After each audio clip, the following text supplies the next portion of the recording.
The main reason why I think this is the best post on the entire 4chan website is because it was written in 2014.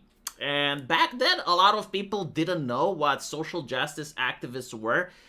They had amazingly good PR. They were considering themselves to be empathetic, compassionate, and they were rarely called out.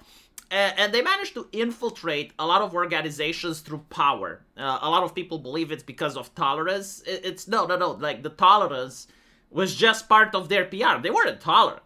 Like they had nothing against digging through people's social media, finding something to get someone fired, and then demanding that one of them gets placed in charge. And so most people didn't know what was going on. Like they had a vibe that there's something wrong with these guys. That it's not about compassion and tolerance and anything.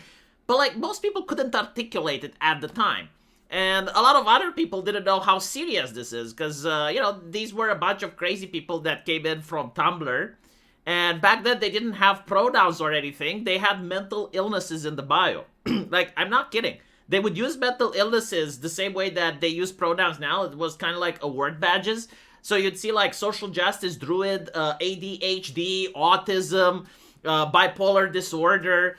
And it was like very fascinating because like if you try to ask them, it's like, did you get a doctor's note in order to say that you have autism? And they would immediately like freak the fuck out and say, no, you don't get to tell me if I have autism or not. No doctor gets to tell me. I identify as having autism because I know my body better.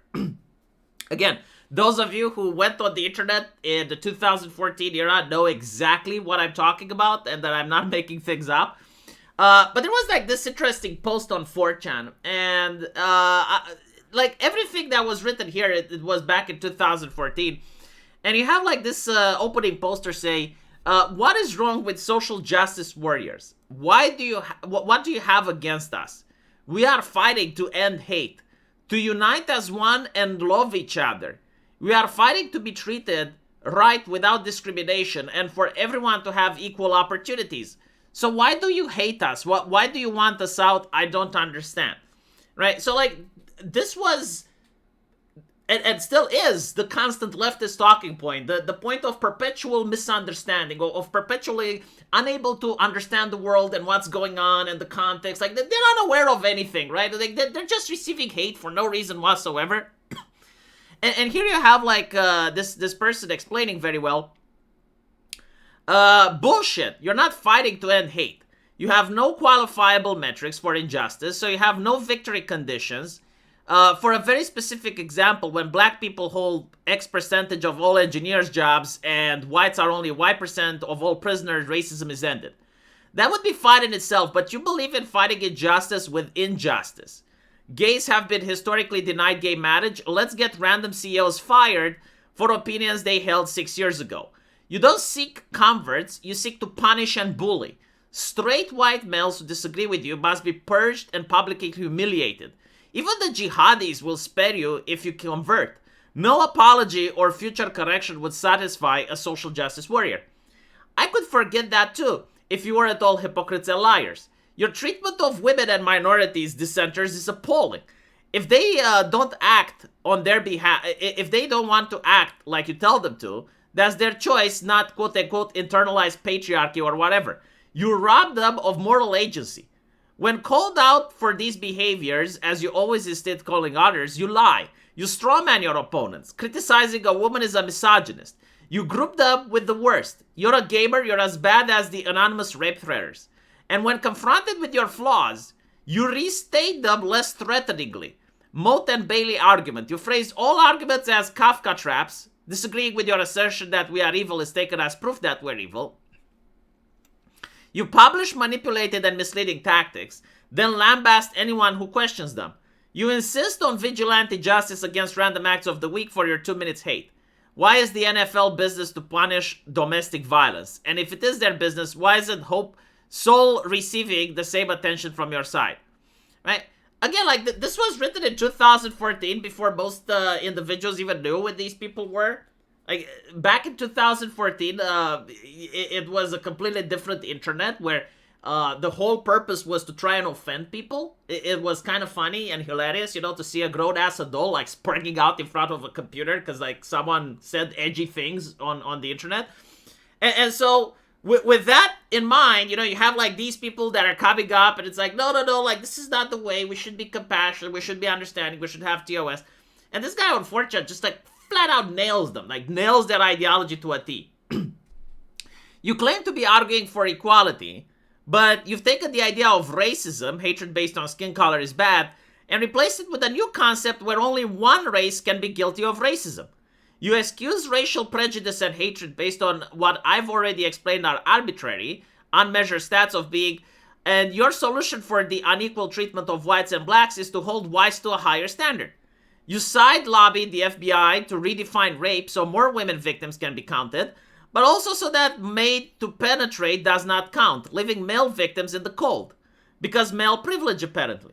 Historically, ignorant social justice warriors think whites hold collective guilt for the awful things our ancestors have done, but they don't care about the unspeakable atrocities of other races. They only differentiate between whites and others was that whites had the social and technological progress to do evil efficiently. Africans, Asians, Indians, and everyone else practiced genocide and slavery. They were just less adept at doing it right. I gotta disagree here. Like, I think, like, the Islamic nations, like, managed to do slavery pretty spot on. It's just that they castrated slaves, and so, like, they don't have a black population as numerous as America has. But, like, I wouldn't say that they didn't know how to do slavery. Like, this is kind of robbing from people of color's achievements here. I've been lucky enough to grow up in America, so this shit is new to me. But I'm descended from Puritans. I know my history. I know how they treat dissent. I also know how commies treat dissent. I grew up next door to a grizzled old Russian who barely avoided the gulag by smuggling himself out of the country. I know how petty tyrants have turned into every time you gain an ounce of power. Worst of all, you turn the very principles of freedom against us. We tolerate you because we believe in free speech and civil discourse, not bullying and violence. But that means we have to watch as you advocate against that very freedom. We don't believe in ruining a stranger's professional life over an opinion, but that means that we can't punish your action. Well, the thing is, like, that you couldn't really get them fired at the time. Like, they had such good PR, and they also had, like, government backing, and many NGOs were donating money to them.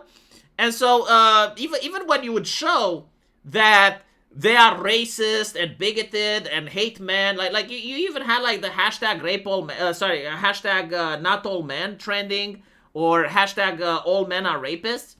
And despite all that, like, no one did anything, right? It's not that people wouldn't want to cancel them or wouldn't try. It was ineffective.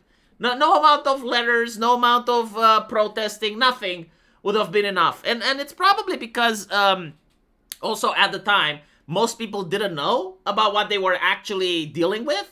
And so they thought, oh, it's maybe like just some edgy people on the internet or something like that. Or they were just scared, right? Because, like, if you tried to go after them, you would then get targeted.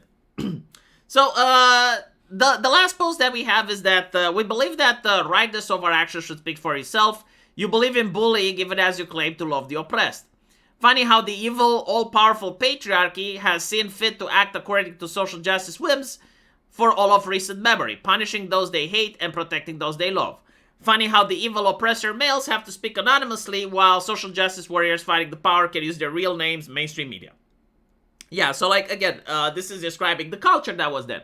Like, any type of activist, like, no matter how hateful they were, how bigoted they were, if they were left-leaning, like, they could be as unhinged as they wanted, even in a Guardian article. Like, they were just front and center. I mean, for fuck's sake, Zoe Quinn, right? Like, she bullied the guy into suicide.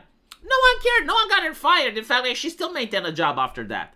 Like, imagine if some right-winger did that to a feminist. Like, his life would have been over. His career would have been over. He would have been banned from all social media websites. So yeah, it wasn't, like, necessarily about tolerance or anything like that. It was more of the fact that they had good PR and money and backing. But still, this in my opinion, is an excellent post because it was written in 2014 and it aged like fine wine. And I wanted to share it with you guys. So let me know what you think. And as usual, I will see you in the comment section. Take care.